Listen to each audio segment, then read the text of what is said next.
So now that we have done that class update, let's go ahead and delete it and get into our notes. So we left off last time talking about supply and demand and equilibrium, and one of the things that we didn't get a chance to talk about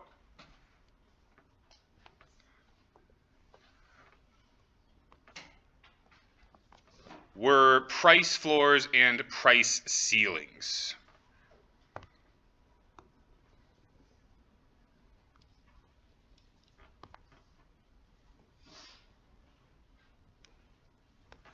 So again, downward sloping supply, upward sloping demand. Up is in the name of supply. Demand starts with D, which is the same as downward. We use the alphabet song to figure out that the P comes before the Q, just like in the alphabet, left to right, because we're writing and speaking English. We go ahead and we label where X marks the spot to be the P star. This is the market clearing price. This is the price where everything that is demanded is supplied, and everything that is supplied is demanded. There's no excess production, and there are no shortages. Now we have a couple of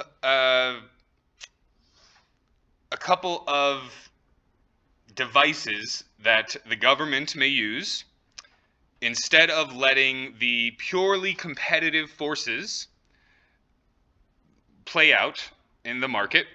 The government may come in and state, and so for this particular example, we were talking about European wheat prices. So if we were talking about wheat,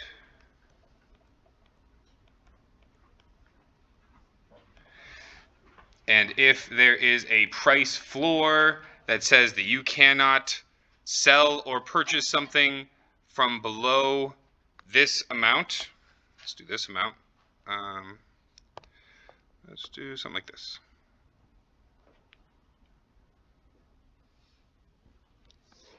So this is going to be our price floor.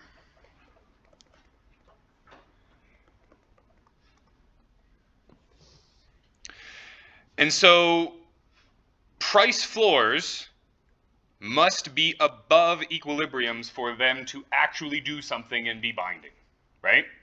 Because what is a price floor? Just like a regular floor says that you cannot go below this, right? You can't, just phase through the floor like you're the Flash or something, right? The floor is the lower limit of where you can be physically. And in the same way, the floor is the lower limit for where the price can be legally. When we have a price floor that is above the equilibrium like we have right here, then we're going to end up, when we reflect that price floor off of the supply curve, we're going to end up with a quantity supplied that is much larger than our quantity demanded. Anytime our quantity supply is greater than our quantity demanded, that's going to be called a surplus. So when a price floor is above the equilibrium, it is binding and it creates a surplus. What would be the case if the price floor was below equilibrium? It'll just run back to equilibrium. Yeah, it won't do a dang thing. Absolutely. So we can put a price floor down here all day long, but it's going to have absolutely no impact. So we call this unbinding, but essentially it's also just, completely ineffectual.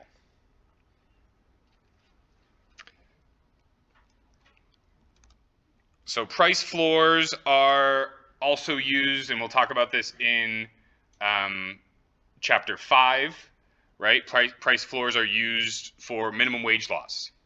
You cannot hire somebody for $2.50 an hour, despite the fact that they may be willing to work for $2.50 an hour.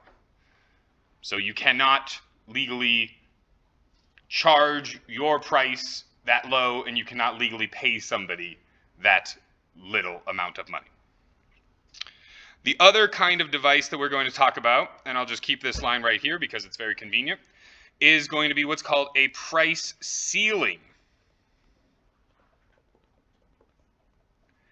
Price ceilings are the opposite of price floors. Price ceilings are when you cannot charge a higher price than this. Price ceiling, we often use rent-controlled apartments in New York City.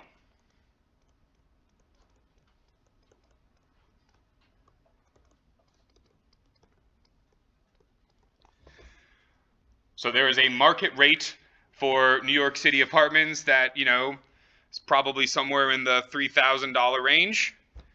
But some of these apartments are rent controlled, and so as a result, they cannot charge any more than, let's say, $1,500 a month. When we have a price ceiling that is binding, that means the price ceiling is below the natural equilibrium. When a price ceiling is binding, that means that the quantity supplied is going to be much less than the quantity demanded. When the quantity demanded outstrips the quantity supplied, this is what we call a shortage. A shortage. Any questions on surplus and shortages? The book has some good examples. Khan Academy also has some really great examples, so feel free to make use of all those resources that I posted and directed you to in the announcement last week, if you would like any more exposure to these kind of problems. It's very easy for students to get confused. We're learning a lot of new stuff. There's a lot of stuff that's kind of very right-left dyslexic, So I, again, come up with a lot of mnemonics and a lot of things to help students remember stuff. So the one that I do for helping students to remember price ceilings is that if a price ceiling is binding and is where it should be, then I should be able to make some sort of house out of that price ceiling. Right? And the price ceiling should be like the roof of the house. So you can make a little drawing, and if that looks correct, then you're on the right path, right? Your price ceiling is below the equilibrium. Similarly, if you draw a price floor correctly, too much.